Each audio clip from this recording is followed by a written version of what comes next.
رب فرما رہا ہے. آپ مقام دیکھیں, مجھ سے بات کیسے کرنی ہے, مجھ سے ملنا کیسے ہے, منسٹر سے کیسے ملنا ہے, صدر سے کیسے ملنا ہے, وہ یا اس کے سیکرٹری بیان کرتے ہیں کہ جناب ہمارے دفتر کا ڈریس کوڈ یہ ہے, ہمارے دفتر کا انداز یہ ہے, آپ کو آنے جانے کے لیے یہ ٹائم ٹیبل ملے گا, آپ نے اتنی دیر کی میٹنگ کرنی ہے. کون بیان کرتا ہے؟ یا وہ صدر بیان کرے گا یا اس کے ماتحت بیان کریں گے. میرے آقا کی شان دیکھو کہ دربار رسالت کے آداب قرآن میں رب بیان فرما رہا ہے. میرے محبوب سے بات کیسے کرنی ہے, میرے محبوب کو پکارنا کیسے ہے. اللہ اکبر. بلکہ ایک اور جگہ فرمایا بات کرتے وقت آواز بھی اونچی نہیں کرنی ہے. کتنے آداب. اللہ کہتا ہے ایمان والو اپنی آوازیں نبی کی آواز پر اونچی نہ کرو اور ان کے حضور زیادہ بلند آواز سے کوئی بات نہ کرو. آگے کیا فرمایا؟ تمہارے اعمال اکارت ہو جائیں گے, تمہیں پتہ بھی نہیں چلے گا. قرآن پاک کی اگلے آیت کے حصے کا جو مفہوم ہے, اس سے پتہ کیا چل رہا ہے؟ اب نبی پاک کے زمانے میں بھی, اور علماء کہتے ہیں یہ آج کے لیے بھی درس ہے. اور صحابہ کرام نے جب یہ آیت سنی نا تو حضرت ابو بکر صدیق عرض کرتے ہیں یا رسول اللہ, اللہ کی قسم آئندہ میں آپ سے سرگوشی کی زبان میں بات کیا کروں گا. حضرت عمر تو اتنا آہستہ بولتے تھے کہ بار بار نبی پاک کو بعض اوقات کہنا پڑتا ہے عمر دوبارہ بولو. ڈر لگ گیا صحابہ کو ہمارے اعمال ہی برباد نہ ہو جائیں. دربار رسالت میں اپنی آوازوں کو اونچا نہیں کرنا. مشہور مفسر قرآن مفتی احمد یار خان نعیمی رحمت اللہ تعالی علیہ فرماتے ہیں کہ اب بھی حاجیوں کو حکم ہے کہ جب روضہ رسول پر حاضری نصیب ہو تو سلام بہت آہستہ کریں, کچھ دور کھڑے ہوں. بلکہ بعض علماء کرام نے تو حکم دیا ہے کہ جب حدیث کا درس ہو رہا ہو تو وہاں دوسرے لوگ بلند آواز سے نہ بولیں, اگرچہ بولنے والا کوئی اور ہے, کلام تو نبی پاک کا ہو رہا ہے نا. یعنی حضور کا کلام, حدیث بیان ہو رہی ہے, تب بھی آوازیں پست کر دے. آپ جو روضہ رسول پہ جا کے شور مچاتے ہیں, پلیز بڑے ادب کا مقام ہے. دربار رسالت میں جائیں, دور کھڑے رہیں, چپکنے کی کوشش نہ کریں جالیوں سے, اور با ادب سر جھکا کر ہے جو ایک ادب والا خاشعانہ انداز ہے, وہ انداز ہونا چاہیے. وہ مقام ہے جہاں آواز بلند کرنے کا منع فرمایا, اور فرمایا کہیں تمہارے اعمال ہی برباد نہ ہو جائے. اس سے اندازہ ہو رہا ہے کہ ادب کیا ہے میرے آقا علیہ الصلوۃ والسلام کا. اللہ کرے کہ ان قرآنی آیات کے ذریعے جو ہمیں سیکھنے کو مل رہا ہے. اچھا پھر ادب کی ضرورت نبی پاک علیہ الصلوۃ والسلام کے ساتھ تو ہمیں بالکل ادب کرنا ہے, بے انتہا کرنا ہے.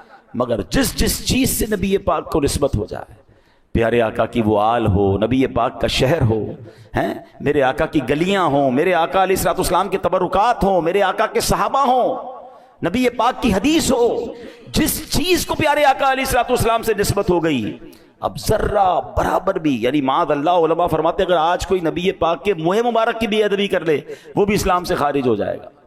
یہ بڑا نازک معاملہ ہے. تو گستاخی, اللہ اکبر, تو بڑا لفظ ہے. بے ادبی, اور بے ادبی والا وہ لفظ بھی جس میں بے ادبی کا شائبہ ہو, اس کے بھی قریب نہیں جانا. اب آپ کہیں گے کب سب کہاں سے ملے گا؟ اس کا سمپل فارمولہ یہ ہے کہ ہم با ادب لوگوں کے ساتھ رہیں. پہلے چیک کر لیں کہ علماء کرام میں, مفتیان کرام میں, بیان کرنے والوں میں وہ کون لوگ ہیں کہ جب نبی پاک کا نام لیتے ہیں تو ادب سے سر جھکتا. آپ نے امیر اہل سنت کو دیکھا ہے؟ امیر اہل سنت دعوت اسلامی کے جو بانی ہیں, فاؤنڈر آف دعوت, جب وہ نبی پاک کا نام لیتے ہیں تو ہاتھ سینے پہ رکھ کے سر جھکاتے ہیں, محمد صلی اللہ علیہ وسلم. انداز ہی ایسا پیارا کہ بندہ نام نامی سن کے سرکار کے تصور میں گم ہو جائے. عشق والی بات ہے.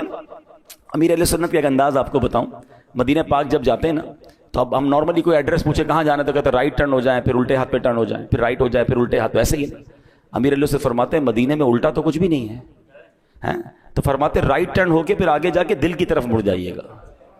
دل کدھر ہے؟ الٹے ہاتھ پہ ہی ہے نا. اب یہ لفظوں کی بات ہے, لیکن اگر ادب والا بندہ ہے کہ میں کیسے کہوں مدینے میں الٹی طرف مڑ جاؤ. الٹی مدینے میں تو ساری طرف سیدھی ہے نا, سیدھی سڑک یہ شہر شفاعت نگر کی ہے. اعلی حضرت کہتا ہے نا طیبہ میں مر کے ٹھنڈے چلے جاؤ آنکھیں بند, سیدھی سڑک یہ شہر شفاعت نگر کی ہے. اب یہاں ایک غلطی حاجی لوگ کرتے ہیں, عمرے پر جانے والے کرتے ہیں. یہاں بہت سارے ایسے ہیں جو بار بار جاتے ہیں, اللہ آپ کو بار بار حاضری عطا فرمائے. مدینے جانا کمال ہے, مکے جانا یہ بہت بڑی سعادت ہے. مگر ایک بات یاد رکھیے گا, جیسے جی چاہے جہاں میں گھوم پھر, جیسے جی چاہے جہاں میں گھوم پھر, پر یہ مدینہ ہے یہاں آہستہ چل. قدسیوں کے درمیاں آہستہ بول, فرشتے ہیں نا، 70,000 فرشتے. آپ ہر وقت فرشتوں کے درمیان ہوتے ہیں. جب آپ مکے میں ہوتے ہیں کعبے کے سامنے مستجاب دیوار وہ ہے جہاں 70,000 فرشتے دعا کی آمین کے لیے موجود ہیں. نبی پاک کا روضہ وہ ہے جہاں صبح 70,000 شام 70,000 فرشتے حاضری دے رہے ہیں سلام کے لیے. It means whenever you are in Mecca and Madina آپ فرشتوں کے درمیان چل رہے ہوتے ہیں، آپ فرشتوں کے ساتھ ہیں. وہاں کیا انداز ہونا چاہیے. شاپنگ کب کرنا ہے، کون سے ہوٹل میں کھانا کھانا ہے، او بھائی آج کدھر جا رہے ہو، فلائٹ کب کی ہے. ہم نے حرم میں دیکھا کہ لوگ کعبے کے سامنے بیٹھ کر دنیاوی باتیں، فون پہ بزنس کی باتیں کہکے لگا رہے ہیں. ارے یار اس جگہ آئے ہو جہاں آنے کو لوگ رو رہے ہیں، تڑپ رہے ہیں، اس کے دیدار کو تڑس رہے ہیں، اور آج آپ کے سامنے کعبہ ہے اور آپ دنیاوی باتوں میں لگے ہوئے کھیل رہے ہوتے ہیں بچے. مدینہ شریف میں بھی یہ منظر دیکھے نہ کریں. اگر ادب نہیں کر سکتے تو تھوڑے دنوں کے لیے جائیں، کہیں ایسا نہ ہو سارا سفر بیکار ہو جائے. سنبھل کر پاؤں رکھنا زائروں شہر مدینہ میں، سنبھل کر پاؤں رکھنا زائروں شہر مدینہ میں، کہیں ایسا نہ ہو سارا سفر بیکار ہو جائے. اصل میں کچھ لوگوں نے گرانٹڈ لے لیا، ہمارے لیے تو مسئلہ ہی کوئی نہیں، ہر سال ہی جاتے ہیں، پوری فیملی بھی جاتی ہے، ٹکٹیں بھی بن جاتی ہیں، پیسے بھی ہیں. ہاں ایسا نہ ہو کہ جا تو رہے ہو مگر اگر وہاں کی قدر نہ کی. یاد رکھیں جس نعمت کی قدر نہیں کی جاتی نا وہ نعمت چھین لی جاتی ہے. ہاں اور اگر آپ مکہ مدینے جا رہے ہیں تو خدا کے واسطے ادب کریں، احتیاط کریں، وہاں عبادت کریں، ایک ایک لمحے کو کیش کریں. ہمیں نہیں پتا اگلی بار جا سکیں گے کہ نہیں جا سکیں گے. اپنے ہر حاضری کو زندگی کی آخری حاضری سمجھیں اور وہاں جا کر سبحان اللہ وہ دور یاد کریں جب صحابہ سرگوشیوں والے انداز میں بات کر رہے ہیں، جب صحابہ کرام نبی پاک کا ایسا ادب کر رہے ہیں کہ سر جھکا کر پیارے آقا کے فرامین سن رہے ہیں. مدینہ تو وہی ہے نا. بہت پہلے ایک بزرگ نے ایک بات کہی تھی جو ادھر جا کے لگ گئی. وہ کہتے ہیں کہ تمہیں پتہ ہے کہاں آئے ہو، 1450 سال پہلے آ جاتے تو صحابی بن جاتے. یہ ایسا جملہ میں نے سنا کہ جس کو کہتے ہیں نا رونگٹے کھڑے ہو جاتے ہیں. یہی تو ہوتا تھا. 1450 سال پہلے لوگ آتے تھے، ایمان قبول کر لیتے تھے یا ایمان والے ہی ہوتے تھے اور نبی پاک کا دیدار کرتے تھے، صحبت اٹھاتے تھے، ایمان پر خاتمہ ہوتا. صحابی کا مرتبہ، صحابی کا مرتبہ کیا ہے؟ دنیا کا کوئی ولی، کوئی کتب، کوئی ابدال کسی صحابی کے مرتبے کو نہیں پہنچ سکتا. اور صحابہ کو یہ شرف کیوں ملا؟ عبادت سے نہیں. ہاں یاد رکھیے گا ایک ہی وجہ ہے کہ دیدار مصطفیٰ کیا تھا، یا جلوہ مصطفیٰ یا نبی پاک کی صحبت اٹھائی. تو مدینے جا رہے ہو نا، یہ وہی مدینہ ہے جہاں 1450 سال پہلے کوئی آتا تھا تو صحابی بن جاتا تھا. مدینہ تو وہی ہے نا. آقا تو موجود ہیں، ٹھیک ہے ہم صحابی نہیں ہیں، بن بھی نہیں سکتے، مگر ان کی نگاہ عنایت تو لے سکتے ہیں. کس قدر مقدس جگہ ہے. تو جو حاجی اور عمرے پہ جانے والے غلطی کرتے ہیں بالخصوص وہ میں بیان کر دوں کہ اب جب وہاں جاتے ہیں نا، کیونکہ نارملی سفر ہوتا ہے. ایک بات یاد رکھیں، سفر کو عذاب کا ٹکڑا کہا گیا. سفر میں آپ 5 اسٹار 7 اسٹار ہوٹل بھی لے لیں تو نہ گھر جیسا کھانا ملے گا، نہ گھر جیسا آرام ملے گا، نہ گھر جیسی نیند ملے گی. اچھا وہاں رش بھی ہوتا ہے، گرمی بھی بعض اوقات ہوتی ہے، تھک بھی جاتے ہیں آپ، چڑچڑے بھی ہو جاتے ہیں. مگر وہاں کیا کہتے ہیں؟ یار مزہ نہیں آ رہا، کھانا اچھا نہیں ہے، یار رش بہت ہے، دل نہیں لگ رہا، یار یہاں کا نظام ٹھیک نہیں ہے. ایک بات بتاؤ، آپ کے گھر میں کوئی آئے اور آپ کی دعوت میں آ کر کہے یار کھانا اچھا نہیں ہے، آپ کے گھر میں مزہ نہیں آیا، آپ کے گھر میں ریسٹ میرا نہیں ہوا، بیڈ تو بڑا اچھا تھا مگر مجھے میرے گھر جیسی نیند نہیں آئی، سچ بتاؤ وہ مہمان آپ کو اچھا لگے گا؟ بتاؤ نا. اب مدینے جا کر ایسے کہو گے، مکے جا کر ایسے کہو گے، یہ کبھی مت کرنا، اس کی سزا ملتی ہے. ہاں اللہ اور اس کے رسول ناراض ہو گئے نا، ہم مارے جائیں گے. میں آپ کو صحیح بتا رہا ہوں، ہماری اوقات ہے کہ مکے مدینے جائیں. میں تو اپنی ایک امیجنیشن بتاتا ہوں، اللہ کرے آپ کو سمجھ آ جائے کہ بندہ اس تصور سے جائے کہ مجرم گیا ہے، معافی مانگنے گیا ہے، بخشوانے گیا ہے، ہاتھوں میں بیڑیاں ہیں اور کعبے کے سامنے کھڑا ہے کہ اللہ گناہ معاف کر دے. سرکار کی بارگاہ میں اس لیے گیا ہوں کہ حضور شفاعت کیجئے گا. آپ نے فرمایا جس نے میرے روضے کی زیارت کی اس پر میری شفاعت واجب ہو گئی. حضور بھکاری آیا ہے. اب مجھے ایک بات کا جواب دیجئے، کیا قیدی کے نخرے ہوتے ہیں؟ مجرم کے نخرے ہوتے ہیں؟ کبھی جیل میں جا کر وہ کہتا ہے جج صاحب جیل کا کھانا اچھا نہیں اور جناب مجھے سہولتیں نہیں مل رہی؟ وہ تو ایک ہی تمنا ہوتی ہے اس کی جج معاف کر دے، رہائی مل جائے. مکے مدینے جا کر شکوے کریں گے، مکے مدینے جا کر کیا معلوم یہ بے ادبی ہمیں مروا دے. راستے رک جاتے ہیں لوگوں کے مکے مدینے جانے کے. اے میرے پیارے اسلامی بھائی، پلیز آج کے بیان میں ایک بات یاد کر لیں، چاہے وہ شہر مصطفیٰ ہو، چاہے وہ شہر ولادت مصطفیٰ مکہ ہو، چاہے وہ نبی پاک کے تبرکات ہوں، چاہے وہ نبی پاک کی آل ہو، چاہے وہ میرے آقا کی حدیثیں ہوں، چاہے وہ نبی پاک علیہ الصلوۃ والسلام کی حیات طیبہ ہو، کسی معاملے میں بات کرنی ہے اول تو بات ہی نہ کرو اگر بولنا نہیں آتا. کچھ لوگ کہتے ہیں مجھے بولنا نہیں آتا، تو نہ کرو نا بات. اور اگر بولنا ہے تو 100 بار سوچ کر بولنا ہے، با ادب بولنا ہے. اللہ پاک مجھے اور آپ کو با ادب بنا دے، سچا عاشق رسول بنا دے. اور یہ ادب کہاں سے ملے گا؟ یہ ادب والوں کی صحبت میں ملے گا. تو عاشقان رسول علماء کو سنیں، عاشقان رسول علماء کی صحبت میں بیٹھیں، ان کے بیانات سنیں، ان کی باتیں سنیں گے تو انشاءاللہ آپ کی زبان پر بھی ادب والے، پیار والے، محبت والے، عشق والے جملے آ جائیں گے. اللہ کریم ہمیں سرکار علیہ الصلوۃ والسلام سے والہانہ اور سچی محبت عطا فرمائے. اعلیٰ حضرت امام اہل سنت کے شعر پر اپنے بیان کو ختم کرتا ہوں کہ جان ہے عشق مصطفیٰ روز فزوں کرے خدا، جان ہے عشق مصطفیٰ روز فزوں کرے خدا، جس کو ہو درد کا مزہ ناز دوا اٹھائے کیوں. اب یہ بات بڑی گہری ہے، ٹائم نہیں ہے، چلے ایک جملے میں اشارہ دے دیتا ہوں. عقل مند اس شعر کی خوبصورتی پکڑ لیں گے کہ درد میں مزہ نہیں ہوتا. ہاں جب مزہ ہو تو درد نہیں ہوتا، درد ہو تو مزہ نہیں ہوتا، ایسا ہی ہے نا. مگر اعلیٰ حضرت کہتے ہیں جس کو ہو درد کا مزہ، کیونکہ عشق رسول جب جس کو ہوتا ہے نا درد اس کو بھی ہوتا ہے. ہاں پیارے آقا کی یاد تڑپاتی ہے، مدینے کی یاد رلاتی ہے، درد ہے، مگر اللہ کی قسم اس درد میں مزہ بڑا ہے. یہ ایسا درد ہے کہ جس کی دوا نہیں چاہیے. درد ہو تو دوا لیتا ہے نا بندہ، دعا کرو یار یہ درد ختم ہو جائے، دوائی دے دو ڈاکٹر صاحب درد ختم کرو. نہیں، یہ درد بڑھنا چاہیے. جس کو ہو درد کا مزہ ناز دوا اٹھائے کیوں. اللہ کریم عمل کی توفیق عطا فرمائے.